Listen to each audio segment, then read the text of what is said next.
Hello friend, आप सबका स्वागत है हमारे यूट्यूब चैनल स्टडी टीम में। तो चलिए आज की क्लास शुरू करते हैं और आज की क्लास में हम हिंदी के 50 महत्वपूर्ण क्वेश्चन को सॉल्व करेंगे। तो चलिए शुरू करते हैं। तो पहला क्वेश्चन है कि किस पत्र का प्रयोग परिवार की कुशल क्षेम पूछने, निमंत्रण देने, सलाह अथवा खेद प्रकट करने के साथ साथ मन की बातें अभिव्यक्त करने हेतु किया जाता है। तो ऑप्शन ए है हमारा वैयक्तिक पत्र, ऑप्शन बी है औपचारिक पत्र, ऑप्शन सी है प्रार्थना पत्र और ऑप्शन डी है शिकायती पत्र। तो किस पत्र का प्रयोग परिवार की कुशल क्षेम पूछने, निमंत्रण देने, सलाह अथवा खेद प्रकट करने के साथ साथ मन की बातें अभिव्यक्त करने हेतु किया जाता है? तो कौन सा हमारा सही होगा? तो वो होगा हमारा वैयक्तिक पत्र, ऑप्शन नंबर ए सही होगा। अगला देखते हैं हम। अगला है और अनौपचारिक पत्र का प्रकार है। अनौपचारिक पत्र का प्रकार है तो ऑप्शन ए है बधाई पत्र, ऑप्शन बी है सांत्वना पत्र, ऑप्शन सी है निमंत्रण पत्र और ऑप्शन डी है उपयुक्त सभी। तो अनौपचारिक पत्र का प्रकार कौन सा है? तो ये बधाई भी अनौपचारिक और सांत्वना, निमंत्रण, ये क्या है? ये सब सभी क्या है? अनौपचारिक पत्र के प्रकार है। तो ऑप्शन नंबर डी हमारा सही होगा। अगला देखते हैं। अगला है मुख्य बिजली के बल्बों के आर्डर के निरस्त्रीकरण की सूचना देने हेतु किसे पत्र लिखेंगे? ठीक है, मुख्य बिजली के बल्बों के आर्डर के निरस्त्रीकरण की सूचना देने के लिए किसे पत्र लिखेंगे? तो ऑप्शन है संभरक, ऑप्शन बी है उपलब्धता विभाग, ऑप्शन सी है बल्ब विभाग और ऑप्शन डी है अध्यक्ष महोदय। कौन सा ऑप्शन सही होगा? तो ये होगा हमारा ऑप्शन नंबर ए सही होगा, संभरक। ठीक है, चलिए अगला देखते हैं। अगला है स ध्वनि का उच्चारण स्थान क्या है? ठीक है, स ध्वनि का उच्चारण स्थान क्या है वो बताना है। तो ऑप्शन ए दंत, ऑप्शन बी है मुर्दा, ऑप्शन सी है तालव्य और ऑप्शन डी है दंत तालु। तो स शब्द का उच्चारण किससे होता है? तो ये किससे होता है? ये होगा हमारा तालु से। स अगर हम बोलेंगे तो इसका उच्चारण किसके माध्यम से होगा? तो ये तालु के माध्यम से होगा। तो चलिए आगे देखते हैं। आगे निम्नलिखित में से शुद्ध वर्तनीय वाला शब्द कौन सा है? ठीक है, शुद्ध वर्तनीय वाला शब्द बताना है कि कौन इसमें वर्तनीय रूप से शुद्ध लिखा गया है। तो कुमुदनी कैसे हम शुद्ध लिखेंगे? तो इसको लिखने के लिए क्या होता है? क पे छोटा ऊ की मात्रा और म पे भी छोटा ऊ की मात्रा और द पे छोटी की मात्रा और न पे बड़ी की मात्रा होती है। ठीक है, तो कौन सा ऑप्शन हो गया? ये हो गया हमारा ऑप्शन नंबर बी सही होगा। चलिए अगला देखते हैं हम। शुद्ध वर्तनीय कौन सी है? ठीक है, शुद्ध वर्तनीय बताना है कि इसमें उत्तीर्ण क्या है, वर्तनीय रूप से कौन शुद्ध लिखा गया है। तो उत्तीर्ण कैसे लिखा जाता है? तो उत्तीर्ण ऐसे लिखा जाता है, ऑप्शन नंबर ए सही होगा। ठीक है, आगे बढ़ते हैं। आगे स्वर संधि में किसका मेल होता है? स्वर संधि में किसका मेल होता है? तो ऑप्शन ए है स्वरों का, ऑप्शन बी है व्यंजनों का, ऑप्शन सी है शब्दों का और ऑप्शन डी है मात्राओं का। तो स्वर संधि में किसका मेल होता है? तो स्वर संधि में स्वरों का मेल होता है, ऑप्शन नंबर ए सही होगा। अगला देखते हैं हम। अगला है ऋग्वेद का संधि विच्छेद क्या है? ऋग्वेद का संधि विच्छेद क्या है? तो ऑप्शन ए है ऋग प्लस वेद, ऑप्शन बी है ऋग प्लस वेद, ऑप्शन सी है ऋग प्लस वेद और ऑप्शन डी है ऋग प्लस गवेद। तो ऋग्वेद का संधि विच्छेद क्या होगा? तो ऋग्वेद का संधि विच्छेद होगा ऋग प्लस वेद। कौन सा ऑप्शन सही होगा? तो ये होगा ऑप्शन नंबर ए सही होगा। ठीक है, चलिए आगे देखते हैं। आगे गौशाला में कौन सा समास है? गौशाला में कौन सा समास है? तो ऑप्शन ए है तत्पुरुष, ऑप्शन बी है द्वंद्व, ऑप्शन सी है बहुब्रीहि और ऑप्शन डी है द्विगु। तो गौशाला में कौन सा समास होगा? तो ये होगा तत्पुरुष समास, ऑप्शन नंबर ए सही होगा। अगला देखते हैं हम। अगला है पंचामृत में कौन सा समास है? पंचामृत में कौन सा समास है? तो ऑप्शन ए है तत्पुरुष, ऑप्शन बी है द्वंद्व, ऑप्शन सी है कर्मधारय और ऑप्शन डी है द्विगु। तो पंचामृत में कौन सा समास होगा? तो इसमें होगा द्विगु समास। ठीक है, यहाँ पे क्या है कि पंच, यहाँ संख्या का बोध हो रहा है, तो यहाँ कौन सा होगा? द्विगु समास होगा। चलिए अगला देखते हैं हम। सुशिक्षित में उपसर्ग है। सुशिक्षित में उपसर्ग बताना है। तो ऑप्शन ए पर, ऑप्शन बी है सु, ऑप्शन सी है उ और ऑप्शन डी है सी। तो सुशिक्षित में उपसर्ग कौन सा होगा? तो सुशिक्षित में उपसर्ग होगा सु, ऑप्शन नंबर बी सही होगा। अगला देखते हैं हम। अगला है ब उपसर्ग किसमें है? ठीक है, ब उपसर्ग किसमें है वो बताना है। तो ऑप्शन ए बदबू, ऑप्शन बी है बदौलत, ऑप्शन सी है बदनाम और ऑप्शन डी है बदहजमी। तो ब उपसर्ग किस में लगा है? तो ब उपसर्ग लगा है बदौलत में। ठीक है, ऑप्शन नंबर बी सही होगा। अगला देखते हैं हम। अगला है साहित्य में कौन सा प्रत्यय है? ठीक है, साहित्य में कौन सा प्रत्यय है वो बताना है। तो ऑप्शन ए है इक, ऑप्शन बी है हितिक, ऑप्शन सी है सा और ऑप्शन डी है क। तो साहित्यिक में कौन सा प्रत्यय है? तो साहित्यिक में हमारा है इक प्रत्यय, ऑप्शन नंबर ए सही होगा। अगला देखते हैं हम। अगला है निम्नलिखित में से कौन सा शब्द तत्सम नहीं है? ठीक है, हमको बताना है कि कौन तत्सम नहीं है। तो ऑप्शन ए है किशन, ऑप्शन बी है कटी, ऑप्शन सी है कर्क और ऑप्शन डी है कृष काय। तो इसमें कौन सा तत्सम नहीं है हमको बताना है। तो कौन नहीं है इसमें तत्सम? तो इसमें किशन क्या है, ये तत्सम नहीं है। ठीक है, चलिए अगला देखते हैं हम। अगला निम्नलिखित में से कौन सा शब्द तद्भव है? ठीक है, तद्भव बताना है कि इसमें तद्भव कौन सा है। तो ऑप्शन ए है दधी, ऑप्शन बी है उष्ट, ऑप्शन सी है चक्षु और ऑप्शन डी है श्रृंगार। तो इसमें तद्भव कौन सा है? तो ये होगा हमारा श्रृंगार क्या है, ये तद्भव है। ठीक है, ऑप्शन नंबर डी सही होगा। अगला देखते हैं हम। निम्नलिखित शब्द में से कौन सा शब्द तत्सम रूप है? ठीक है, हमको बताना है कि इसमें तत्सम कौन सा है। तो ऑप्शन ए है क्षेत्र, ऑप्शन बी है खेत, ऑप्शन सी है सियार और ऑप्शन डी है कचहरी। तो इसमें क्या है, इसमें तत्सम शब्द कौन सा है? तो इसमें तत्सम होगा ऑप्शन नंबर ए, क्षेत्र क्या है, ये तत्सम शब्द है। अगला देखते हैं हम। संस्कृत के वे शब्द जो संस्कृत भाषा की विकास यात्रा से विकृत होकर हिंदी में पहुंचे हैं उन्हें क्या कहते हैं? ठीक है, हमको बताना है कि संस्कृत के वे शब्द जो संस्कृत भाषा की विकास यात्रा से विकृत होकर हिंदी में पहुंचे उसे हम क्या कहते हैं? तो ऑप्शन ए तत्सम, ऑप्शन बी है तद्भव, ऑप्शन सी है यौगिक और ऑप्शन डी है संकर। तो कौन सा ऑप्शन सही होगा? तो ये है कि संस्कृत के वे शब्द जो संस्कृत भाषा की विकास यात्रा से विकृत होकर हिंदी में पहुंचे हैं उसे हम क्या बोलते हैं? उसे हम तद्भव बोलते हैं। ऑप्शन नंबर बी सही होगा। अगला देखते हैं हम। अगला निम्नलिखित में से कौन सा शब्द समूहवाचक संज्ञा नहीं है? ठीक है, हमको बताना है कि कौन समूहवाचक संज्ञा नहीं है। तो ऑप्शन ए है मंडल, ऑप्शन बी है सभा, ऑप्शन सी है कक्षा और ऑप्शन डी है खेल। तो कौन सा ऑप्शन सही होगा इसमें? तो समूहवाचक संज्ञा कौन नहीं है? तो ये है खेल नहीं है। क्या है? खेल समूहवाचक संज्ञा नहीं है। ठीक है, अगला देखते हैं हम। अगला है हरियाली शब्द में कौन सी संज्ञा है? ठीक है, हरियाली शब्द में कौन सी संज्ञा है वो बताना है। तो ऑप्शन ए जातिवाचक संज्ञा, ऑप्शन बी है समूहवाचक संज्ञा, ऑप्शन सी है भाववाचक संज्ञा और ऑप्शन डी है व्यक्तिवाचक संज्ञा। तो हरियाली में कौन सी संज्ञा होगी? तो हरियाली में होगी भाववाचक संज्ञा। ऑप्शन नंबर सी सही होगा। अगला देखते हैं हम। अगला है वह बहुत अच्छा लड़का है रेखांकित शब्द में कौन सा सर्वनाम है? ठीक है, यहाँ पे रेखांकित छूट गया है, मैं अभी कर देता हूँ उसको। तो यहाँ पे क्या है कि वह के नीचे रेखांकित है, तो हमको बताना है कि वह कौन सा सर्वनाम है। तो ऑप्शन ए है निश्चयवाचक सर्वनाम, ऑप्शन बी है अनिश्चयवाचक सर्वनाम, ऑप्शन सी है संबंधवाचक सर्वनाम और ऑप्शन डी है निजवाचक सर्वनाम। तो कौन सा ऑप्शन सही होगा इसमें? तो वह क्या है, वह निश्चयवाचक सर्वनाम है। ठीक है, कौन सा है? तो निश्चयवाचक सर्वनाम, ऑप्शन नंबर ए सही होगा। अगला देखते हैं हम। अगला है निम्नलिखित में से कौन सा समुदायवाचक विशेषण है? ठीक है, हमको बताना है कि कौन समुदायवाचक विशेषण है। तो ऑप्शन ए है चौगुना, ऑप्शन बी है चौथा, ऑप्शन सी है चारों और ऑप्शन डी है चार। तो इसमें समुदायवाचक विशेषण कौन सा होगा? तो ये होगा चारों। क्या है ये?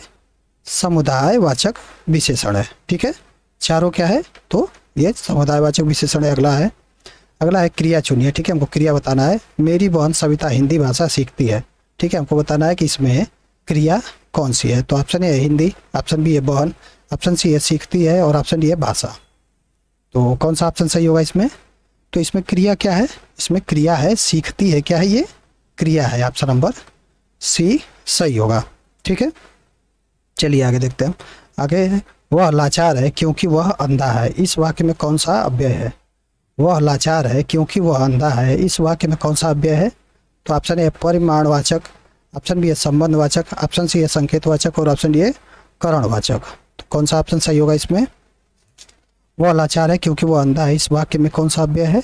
तो ये है करण कारक, करणवाचक अव्यय है। ठीक है, ऑप्शन नंबर डी सही होगा।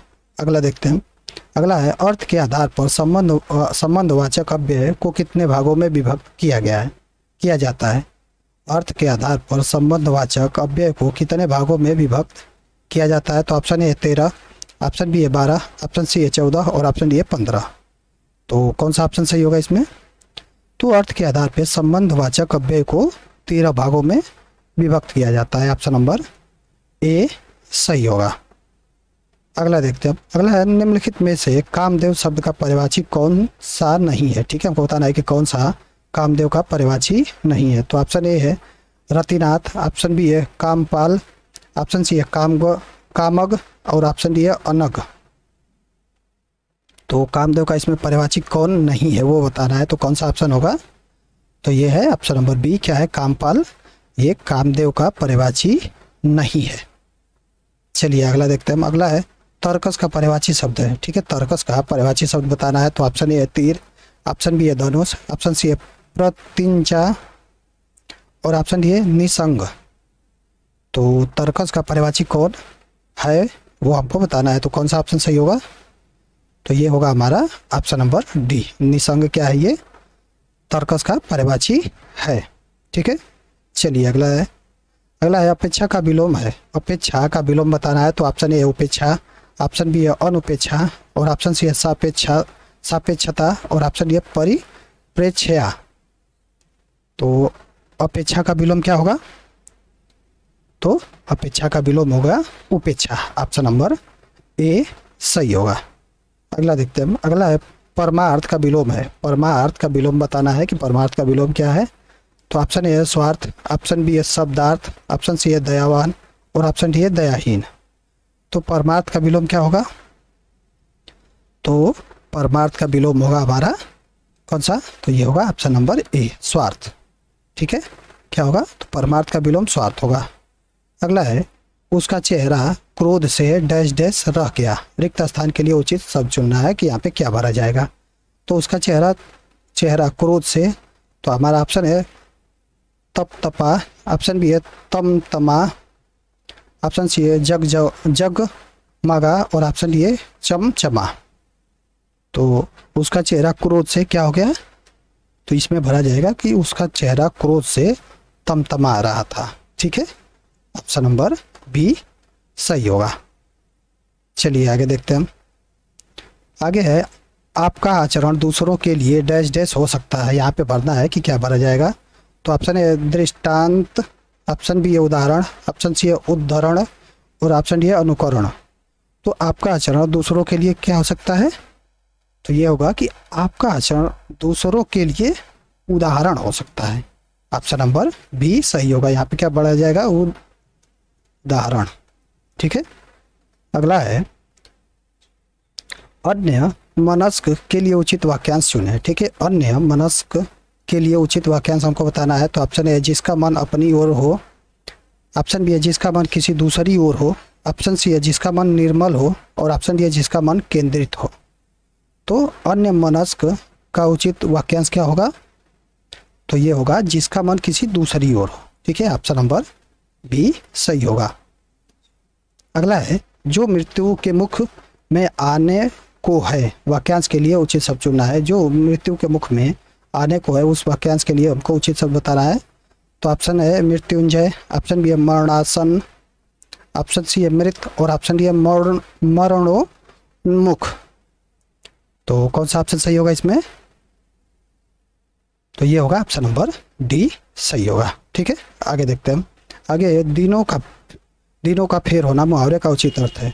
दिनों का फेर होना मुहावरे का उचित अर्थ बताना है। तो ऑप्शन है अजीब हालात होना, ऑप्शन बी है बहुत जल्दी होना, ऑप्शन सी है भाग्य का चक्कर और ऑप्शन डी दिन काटे ना कटना। तो दिनों का फेर होना का मुहावरे का अर्थ क्या होगा? तो दिनों का फेर होना मुहावरे का अर्थ हुआ भाग्य का चक्कर। ऑप्शन नंबर सी सही होगा। ठीक है, ऑप्शन नंबर सी हमारा सही होगा। अगला देखते हैं हम। अगला है नाक रगड़ना मुहावरे का सही अर्थ है। नाक रगड़ना मुहावरे का सही अर्थ बताना है। तो ऑप्शन ए है नाक में चोट लगना, ऑप्शन बी है इज्जत देना, ऑप्शन सी है दीनता पूर्वक प्रार्थना करना और ऑप्शन डी है चापलूसी करना। तो नाक रगड़ना मुहावरे का सही अर्थ क्या होगा? तो यह है दीनता पूर्वक प्रार्थना करना। ऑप्शन नंबर सी सही होगा। अगला है तू डाल डाल मैं पात पात लोकोक्ति का निम्नलिखित में से उपयुक्त अर्थ होगा। ठीक है, उसको बताना है कि तू डाल डाल मैं पात पात, इस लोकोक्ति का अर्थ क्या है। तो ऑप्शन ए है खतरा उठाना, ऑप्शन बी है आगे आगे दौड़ना, ऑप्शन सी है पेड़ पर चढ़कर खेलना, और ऑप्शन डी है चालाकी का जवाब चालाकी से देना। तो तू डाल डाल मैं पात पात लोकोक्ति का सही अर्थ क्या होगा? तो ये होगा हमारा ऑप्शन नंबर डी, चालाकी का जवाब चालाकी से देना। ऑप्शन नंबर डी सही होगा। अगला है, उसने कहा कि मैं घर जाऊंगा, किस तरह का वाक्य है? उसने कहा कि मैं घर जाऊंगा, किस तरह का वाक्य है? तो ऑप्शन ए सरल वाक्य, ऑप्शन बी है संयुक्त वाक्य, ऑप्शन सी है मिश्र वाक्य, और ऑप्शन डी है प्रश्नवाचक वाक्य। तो कौन सा ऑप्शन सही होगा? तो उसने कहा कि मैं घर जाऊंगा, ये क्या है? मिश्र वाक्य है। ऑप्शन नंबर सी सही होगा। अगला है, सलमा घर जाती है, सलमा घर जाती है वाक्य है। तो ऑप्शन ए सरल वाक्य, ऑप्शन बी है निषेधात्मक वाक्य, ऑप्शन सी है आज्ञार्थक वाक्य, और ऑप्शन डी है इच्छार्थक वाक्य। तो सलमा घर जाती है, इसमें कौन सा वाक्य बताना है कि कौन सा है? तो कौन सा ऑप्शन सही होगा? तो ये क्या है? ये सरल वाक्य है। सलमा घर जाती है, ये सरल वाक्य है। ऑप्शन नंबर ए सही होगा। अगला है, अलौकिक का शुद्ध है, ठीक है, अलौकिक का हमको शुद्ध रूप बताना है कि क्या होगा। तो ऑप्शन ए अलौकिक, ऑप्शन बी अलौकिक, ऑप्शन सी अलौकिक, और ऑप्शन डी अलौकिक। तो अलौकिक का शुद्ध रूप क्या होगा? तो इसका शुद्ध रूप होगा अलौकिक।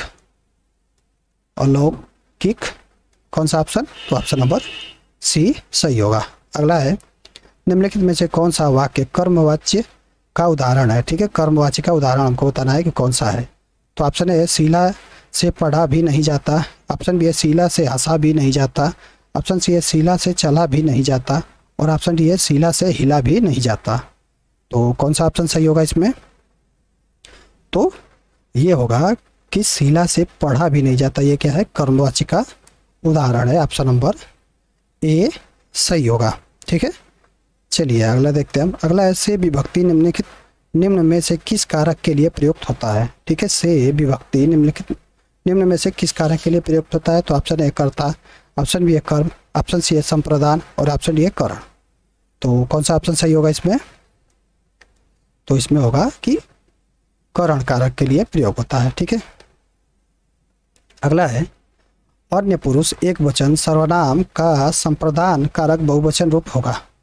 अन्य पुरुष एक वचन सर्वनाम का संप्रदान कारक बहुवचन रूप होगा, हमको बताना है। तो ऑप्शन ए उससे, ऑप्शन बी है उनके, ऑप्शन सी है उनसे, और ऑप्शन डी है उन्हें। तो कौन सा ऑप्शन सही होगा इसमें? तो ये होगा उन्हें। ऑप्शन नंबर डी सही होगा। अगला है, कौन सा शब्द हरिणा का स्त्रीलिंग है? ठीक है, हरिणा का स्त्रीलिंग हमको बताना है कि कौन होगा। तो option A Harini, option B है हिरिणी, और ऑप्शन सी है हिरणी, और ऑप्शन डी है हिरिणी। कौन सा ऑप्शन सही होगा? तो हरिणा का स्त्रीलिंग होगा हरिणी। ऑप्शन नंबर ए सही होगा। अगला है, दिए गए शब्द में नित्य एक वचन में प्रयोग होने वाला कौन सा शब्द नहीं है? ठीक है, बताना है कि कौन सा शब्द है जो हमेशा एक वचन में प्रयोग नहीं होता है। ठीक है, तो ऑप्शन ए जनता, ऑप्शन बी है पानी, ऑप्शन सी है हस्ताक्षर, और ऑप्शन डी है आकाश। तो कौन सा ऑप्शन सही होगा इसमें? तो ये होगा हमारा ऑप्शन नंबर सी, हस्ताक्षर क्या है? ये नित्य एक वचन में प्रयोग नहीं होता है। ठीक है, चलिए अगला है, निम्नलिखित में से कौन सा भूतकाल के भेद में नहीं आता? ठीक है, हमको बताना है कि कौन सा भूतकाल के भेद के अंतर्गत नहीं आता। तो ऑप्शन ए संभाव्य, ऑप्शन बी है अपूर्ण, ऑप्शन सी है पूर्ण, और ऑप्शन डी है सामान्य। तो कौन सा ऑप्शन सही होगा इसमें? तो ये है कि संभाव्य ये भूतकाल के भेद के अंतर्गत नहीं आता। ऑप्शन नंबर ए सही होगा। अगला है, निम्नलिखित शब्द में निपात का उदाहरण कौन सा है? ठीक है, निपात का उदाहरण हमको बताना है कि कौन सा है। तो ऑप्शन ए करीब, ऑप्शन बी है समझ, ऑप्शन सी है दाएं, और ऑप्शन डी है बगैर। तो कौन सा ऑप्शन सही होगा इसमें? निपात का उदाहरण कौन है? तो इसमें करीब क्या है? ये निपात का उदाहरण है। ऑप्शन नंबर ए सही होगा। अगला देखते हैं हम, निम्नलिखित में से अनुपयुक्त शब्द प्रयोग संबंधी अशुद्धियाँ किस वाक्य में है? ठीक है, आपको बताना है कि निम्नलिखित में से कौन अनुपयुक्त शब्द प्रयोग संबंधी अशुद्धियाँ किस वाक्य में है। तो ऑप्शन ए है हर एक खिलाड़ी मैदान में पहुंच गए, ऑप्शन बी है सड़क पर बहुत भीड़ है, ऑप्शन सी अध्ययन के लिए अच्छी पुस्तकें आवश्यक है, और ऑप्शन डी है साहित्य और संस्कृति का गहरा संबंध है। तो इसमें कौन सा ऑप्शन सही होगा? तो इसमें होगा हमारा ऑप्शन नंबर ए, हर एक खिलाड़ी मैदान में पहुंच गए। ये क्या है, इसमें शब्द प्रयोग में इसमें अशुद्धियाँ हैं। ठीक है, चलिए अगला है, भारतीय संविधान में हिंदी भाषा को मान्यता कब प्रदान की गई? ठीक है, भारतीय संविधान में हिंदी भाषा को मान्यता कब प्रदान की गई? तो ऑप्शन ए 14 सितंबर 1949, ऑप्शन बी 15 सितंबर 1949, ऑप्शन सी 14 सितंबर 1950 और ऑप्शन डी 15 दिसंबर 1950। तो भारतीय संविधान में हिंदी भाषा को कब मान्यता दी गई? कौन सा ऑप्शन सही होगा? तो ये होगा 14 सितंबर 1949, ऑप्शन नंबर ए सही होगा। ठीक है, चलिए अगला देखते हैं। अगला है, छत्तीसगढ़ किस भाषा की बोली है? छत्तीसगढ़ किस भाषा की बोली है? तो ऑप्शन ए पश्चिमी हिंदी, ऑप्शन बी है राजस्थानी, ऑप्शन सी है बिहारी और ऑप्शन डी है पूर्वी हिंदी। तो छत्तीसगढ़ी किस भाषा की बोली है? तो छत्तीसगढ़ी ये क्या है? पूर्वी हिंदी भाषा की बोली है। ठीक है, चलिए अगला देखते हैं हम। अगला है, कुछ लोगों को विश्वास है, वाक्य का अंग्रेजी अनुवाद करें। ठीक है, कुछ लोगों को विश्वास है, वाक्य का अंग्रेजी अनुवाद बताना है। तो पहला है, सम पीपुल बिलीव, सम पर्सन्स बिलीव, ऑप्शन सी है ऑल पर्सन्स नॉट बिलीव और ऑप्शन डी है बिलीव फॉर पीपुल। तो कौन सा ऑप्शन सही होगा? कुछ लोगों को विश्वास है, तो कौन सा इसका अंग्रेजी अनुवाद होगा? तो ये होगा some people believe, option number A सही होगा। Choosing our consumers is very much in our interest, वाक्य का उचित हिंदी अनुवाद क्या होगा? ठीक है, हमको बताना है कि इसका इस वाक्य का हिंदी अनुवाद क्या होगा। तो ऑप्शन ए हमारे लिए उपभोक्तावाद हितकर है, ऑप्शन बी हमारे लिए उपभोक्तावाद को कम करना अपने ही हित में है और ऑप्शन सी है उपभोक्तावाद को कम करना हमारे हित में है और ऑप्शन डी है हित कर तब होता है जब हम अपना हित समझते हैं। तो कौन सा ऑप्शन सही होगा इसमें? तो इसमें होगा कि ऑप्शन नंबर बी, हमारे लिए उपभोक्तावाद को कम करना अपने ही हित में है। ठीक है, ऑप्शन नंबर बी सही होगा। तो चलिए आज की इस वीडियो में इतना ही। अगर वीडियो आपको अच्छी लगी हो तो वीडियो को लाइक करें और चैनल को सब्सक्राइब करें।